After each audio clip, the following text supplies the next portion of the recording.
Endlessly, the waves of the Pacific roll up on rugged shores at the western boundary of our nation. Here is a great empire of mountains and majestic waterways, with turbulent streams racing down from the heights through vast primeval forests to the sea. An agricultural empire, the fulfillment of the dreams of pioneers, unexcelled in beauty, rich in achievement, and still offering a challenge mighty as the mountains. This is our Northwest Empire. Running north and south, the Cascade Range divides the area into two sections with widely varying climate. The western part is lush from abundant rainfall, while the eastern half is of a more arid nature. The two states of Oregon and Washington are divided by one of America's greatest rivers, the Columbia. Today, Union Pacific follows it from eastern Oregon to Portland, fanning out into Oregon and Washington on both sides of the main line. Extending some 1,400 miles, the broad Columbia provides a natural gateway to this vitally important empire. Along the south bank roll Union Pacific freight trains, hauled by giant diesel locomotives. The might of the industrial East flows westward over these rails, and eastward goes lumber, products of orchard, farm, ranch, and mine. Imports from Alaska, Hawaii, and the Seven Seas all ride this steel highway. And so do throngs of passengers. In the early morning, a sleek streamliner is speeding along the Columbia Gorge to Portland, a far cry from this ancient locomotive enshrined at the Portland station, the Oregon Pony, first steam locomotive in the Oregon country. Portland, the metropolis of Oregon, is a busy seaport, although virtually 100 miles from the Pacific. Shipping, lumbering, and agriculture have created a typical American city of widely diversified interests. Its early New England settlers would be amazed at Portland's modern dock facilities along the Willamette River, which joins the Columbia below Portland. Yes, there have been some changes made since the pioneer days of the old Oregon Trail, where covered wagons and stagecoaches used to congregate, now are large freight yards. From the air, Union Station and train sheds take on the scale of a toy railroad. Portland spreads along both sides of the Willamette River.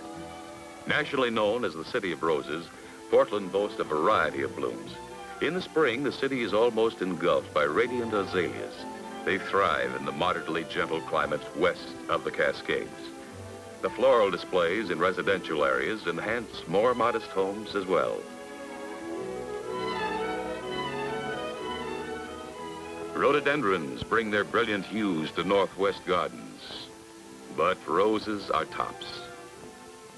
The annual Rose Festival Parade provides a big day for Portland.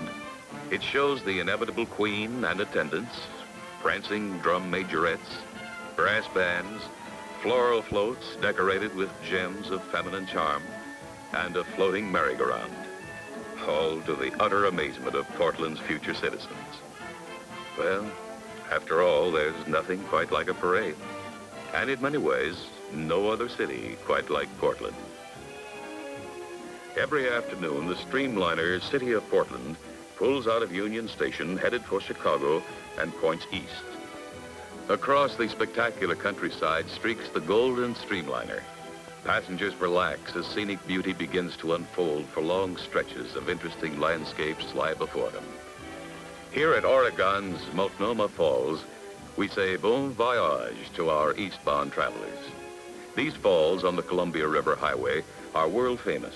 Millions of people have admired the ribbon of foaming water that falls from the cliff 620 feet to the highway below.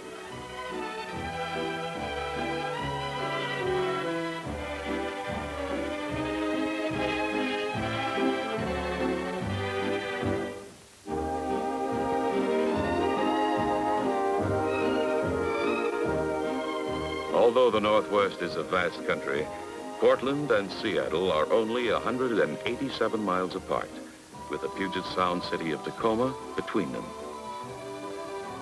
The railroad, here running along the shore of Puget Sound, and adequate steamship facilities make Tacoma a center of world commerce. Situated about 50 miles north of Mount Rainier, Tacoma is a well-balanced community, highly important in the regional economy with its busy port and many commercial interests. But Seattle, at the end of the run for this Astrodome streamliner, is generally considered the Queen City of the empire. From across the bay, the commercial hub of Washington is an imposing spectacle with its solid ranks of buildings.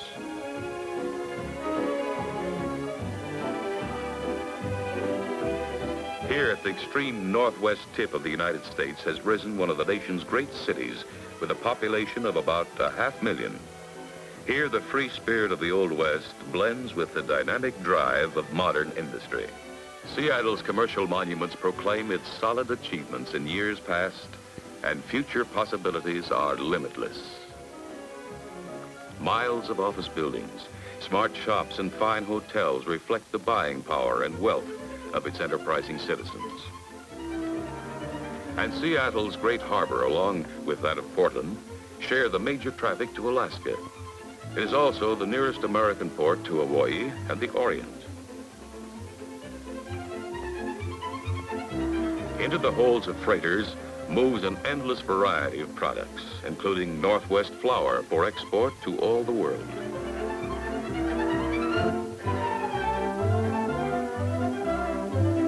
Out of other ships come great cargoes of fish from northern waters.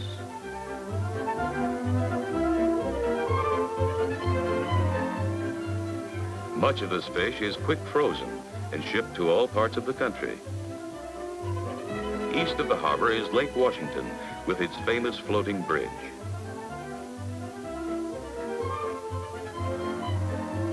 Here's a wonderful recreation spot, practically in the center of the metropolitan area.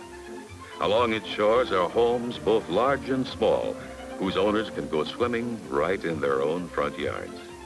Seldom are citizens of a great city provided with both fresh and saltwater beaches. While some communities have neither, Seattleites have a choice. Why go to the mountains when skiing is so good right here? Speedboat races on Lake Washington provide plenty of excitement for lakeside residents. In a spirit of utter abandon during Seattle's Sea Fair, the city's businessmen take to playful piracy and force one of their crew to walk the plank. There's no inhibitions in this motley crew bent on nothing more serious than a good time.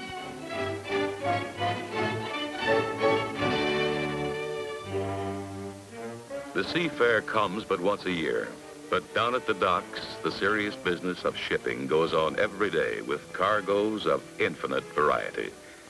Passenger liners, too, move in and out of Puget Sound, making Seattle an international port, the largest city of our Northwest empire.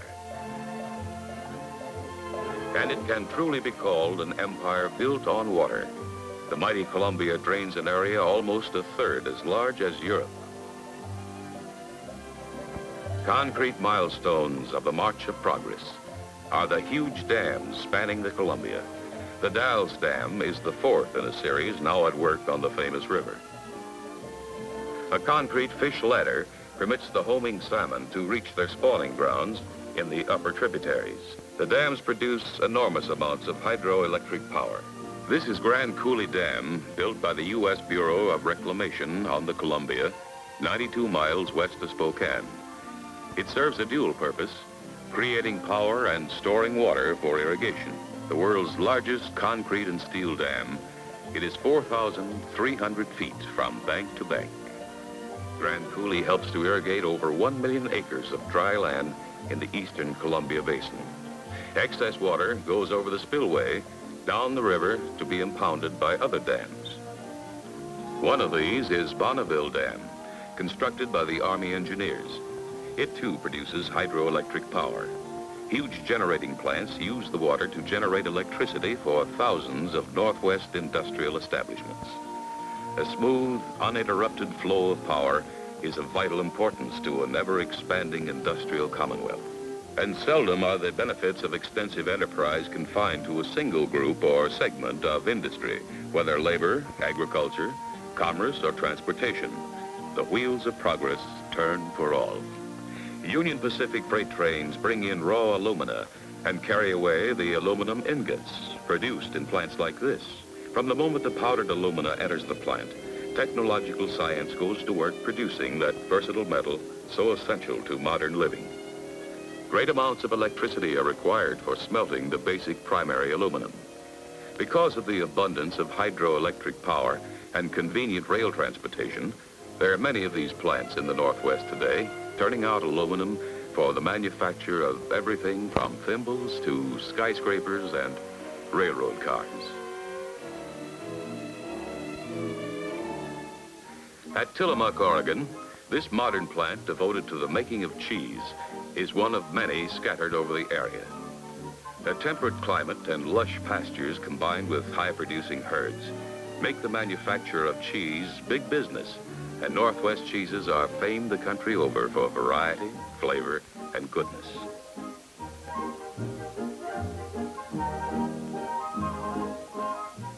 Towering above much of the countryside are snow-capped peaks, and marking their slopes are vast forests. Lumbering has been the economic lifeblood of Washington and Oregon, supplying the nation with a high percentage of its wood crop. Power tools have replaced brawn in modern logging, and when today's big tree crashes down, it has already been replaced by a seedling in a reforestation program that will provide us with forests forever.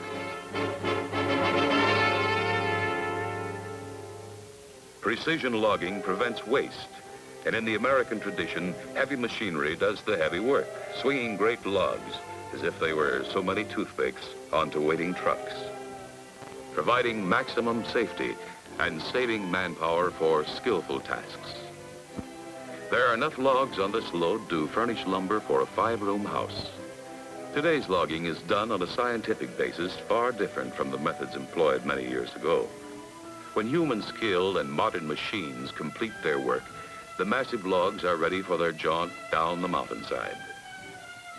And here they go on their way to the mill. In watery storage yards adjoining the mill, logs are segregated according to size and variety.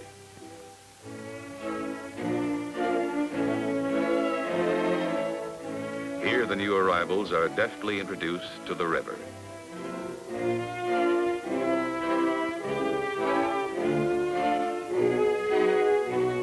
As each log enters the mill, it quickly succumbs to the bandsaw and, losing its identity as a log, is soon on its way to becoming finished lumber.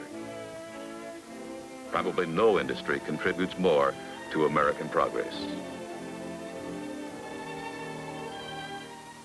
In the manufacture of plywood, special peeler logs shed their layers of wood, which are welded into sheets of great strength.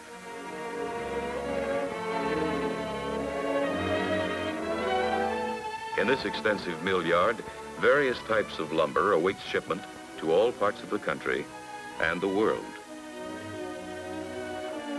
Lumber mills and paper mills like this one are good industrial neighbors by nature and necessity. Pulp made from particular types of wood and wood refuse, which formerly went to waste, is here made into various types and grades of paper. From delicate tissue to newsprint and heavy milk container stock, these great machines roll it out endlessly. With an almost inexhaustible supply of source material available, the milling of paper is an expanding industry in this part of the country, involving thousands of workers and millions of dollars annually. Diversified agriculture is a keystone of Northwest prosperity. Fruits, berries, vegetables, poultry, sugar beets, wheat, dairy, cattle, and sheep all are important to the regional economy. Apple blossoms are the spring prelude to the tempting fruit to follow in the fall, when bumper crops from the heavily loaded trees make their annual appeal to the taste of the nation. Northwest apples with names as familiar to the buying public as those of famous movie stars, the product of a region rich in soil and climate. Growing them has become big business, and veritable armies of pickers at Wenatchee, Yakima, Hood River, and other Northwest points harvest the luscious crop. An average yield of various kinds of berries brings an annual $1 million market return. The Northwest is noted for its fine berries. Most of the crop is fresh frozen. Green beans for canning and freezing are also an important crop. Beef cattle are raised profitably on irrigated pastures. Like a sea of gold is the vast wheat country of the Palouse, the Walla Walla, and the Umatilla.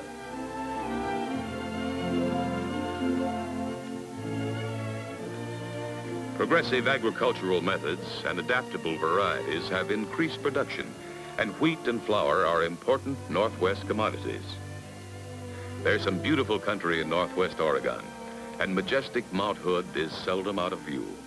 On the lower slopes of this white peak, in late spring, bloom countless millions of rhododendrons. Mount Hood, rising in icy grandeur from Lost Lake. Like people, mountains have distinctive facial contours, as these close-ups of Hood reveal. A neighbor of Mount Hood, across the Columbia in Washington, is imposing Mount Adams. Some 35 miles west of Adams, and at the moment wearing a cloudy crown, is another jewel in the Cascade chain, Mount St. Helens, displaying ancient lava flows from the adolescent period of the Northwest, forming the basin of Spirit Lake.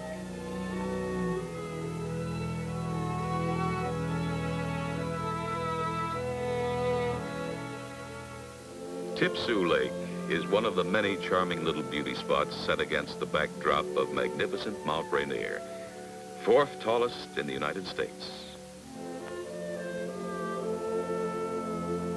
Learning a little geography from an expert in the National Park Service, Uncle Sam at his best, administering for all the people, these crown lands of democracy. White-robed Mount Rainier, called by Indians the mountain that was God. Crater Lake National Park, at the crest of the Cascade Range in southern Oregon, is one of America's scenic marvels. The lake rests in the very heart of a huge mountain. Volcanic action created an enormous crater in which the lake was formed. 2,000 feet deep and 6 miles wide, with a circular shoreline of 26 miles, it is enclosed by multicolored cliffs rising up to 2,000 feet above the lake. It is said that the nearby Klamath Indians believed Crater Lake to have been a ghostly amphitheater where the gods dwelt. The silent lake inspires the viewer with unfeigned reverence for one of Earth's sublime creations.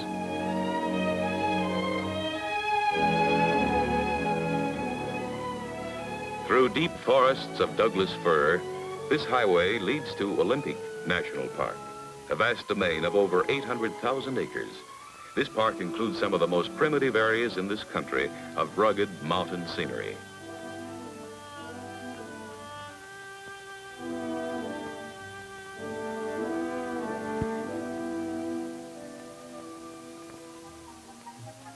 Spectacular Puget Sound in Washington, first explored in 1792 by Captain George Vancouver. In natural beauty and commercial value, Puget Sound is one of the greatest assets of the Northwest Empire and a matchless vacation land.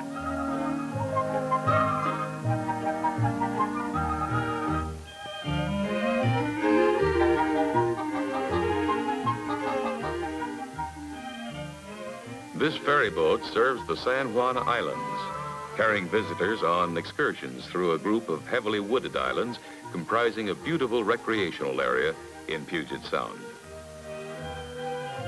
Residents of local beaches spout their objections to the slightest disturbance.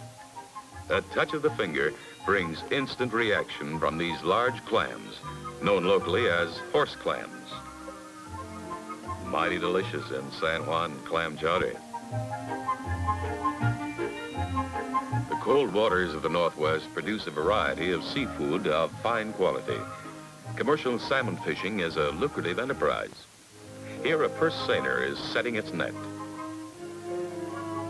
Overboard goes the pilot net, which will be followed by the seine. And here goes the big one over the stern. These boats are usually operated by a skipper and 9 men. Now the 2 men in the dory are pulling in the pilot net, while the main net is taken in by the rest of the crew. Gradually, the net is closed in at the bottom, which explains the term purse seiner. Finally, it's tightened up, and the braille swings the fish neatly into the storage compartment. Some varieties of salmon weigh up to 50 pounds. These smaller Chinooks are famous for fine quality and flavor. With a good catch stowed aboard, the seiners are homeward bound. Looking more like a placid lake, the waters of the Columbia River, backed up by the Dalles Dam, now flow peacefully over an area which once looked like this. For centuries, Celilo Falls was the traditional fishing grounds of the Indian. Long before Lewis and Clark passed this way, favored fishing locations on these rocks were being handed down from father to son in tribes of the locality. Today, these famous fishing grounds have passed from view, completely inundated by rising water back of the Dalles Dam.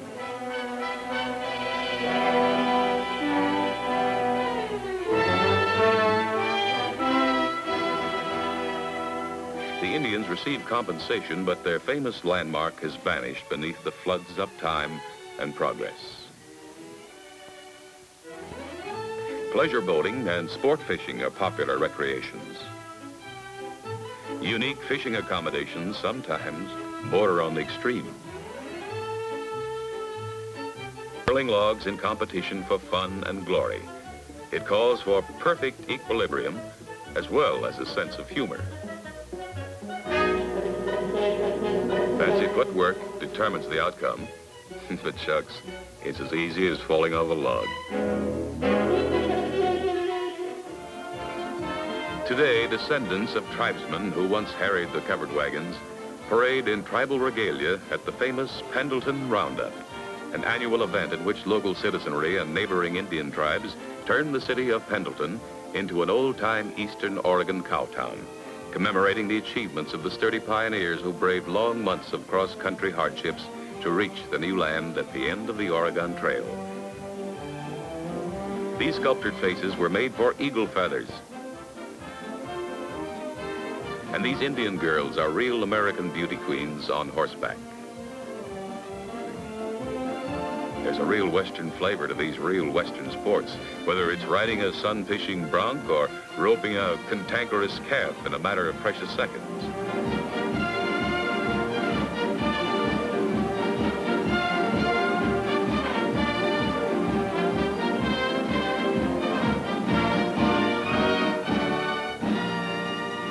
In the eastern portion of the empire are vast tracts of public lands devoted to the protection and propagation of wildlife.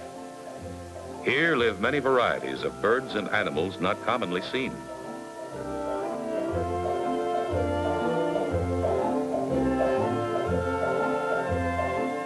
A few years ago, the trumpeter swan was almost extinct, but now has made a remarkable comeback. The marsh is made to order for the sandhill crane, while Sonny Boy is high and dry in his bassinet of bulrushes.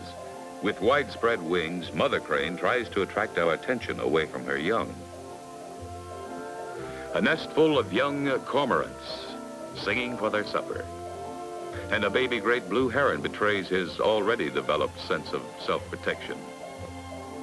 No beauty prizes would be won by these young pelicans, and Junior makes the best of what he has for the camera.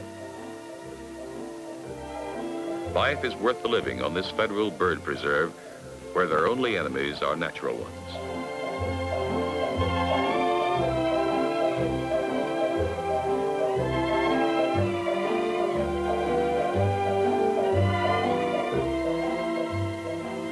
A great blue heron skims across the sky and comes in for a graceful two-point landing. There's a bit of a wind, but the ground crew holds down the nest while waiting for chow. A true aristocrat is the Brewster's egret. This baby antelope, only a few hours old, lies quietly until his mother calls him away.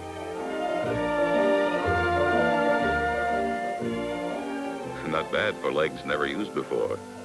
And practice makes perfect. Strength and speed, symmetry of line, and rhythmic grace of motion contribute to the ease with which the antelope covers the ground. Action never duplicated by man or machine. Even the slow-motion camera fails to slow these speeding antelope down very much as they race across the desert at 50 miles an hour.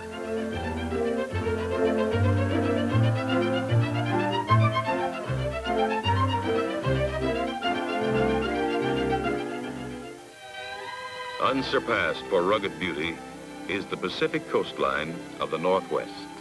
At Tacoma Point, as well as all along these shores at the western edge of our continent, white crested waves beat against gnarled rocks and sea-sculptured cliffs. Here, perhaps more than anywhere else, the visitor senses the free spirit of the far west, and the waves of the restless Pacific produce a deep serenity.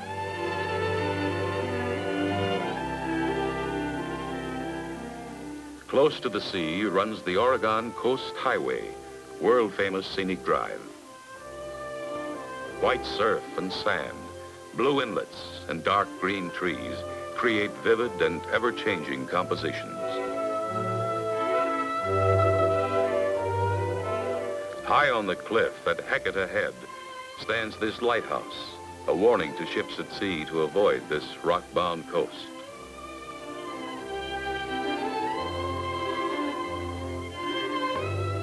Great rocks, breaking the force of waves, make the broad sandy beaches all the more enjoyable.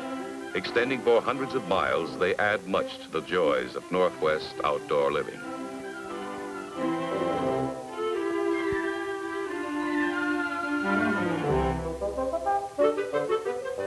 Low tides bring hundreds of clam diggers to sandy beaches in quest of razor clams. It takes speed and skill in digging for razor clams, as they're mighty sharp about eluding the shovel. The expert reaps a rich reward of big, juicy razor clams fresh from Pacific beaches, a real Northwest delicacy. These rocky crags just offshore are a paradise for sea lions. They lounge around in the sun and roar with delight as they dive into the briny. Yes, the life of a sea lion is just one long vacation by a swimming pool.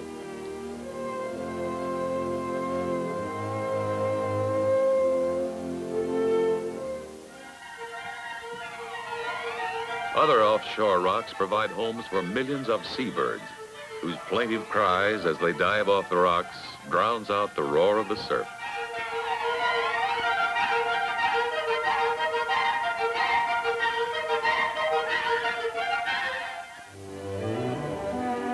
Occasionally, out of the Pacific, rise the bulky forms of whales, monarchs of the seven seas for countless ages.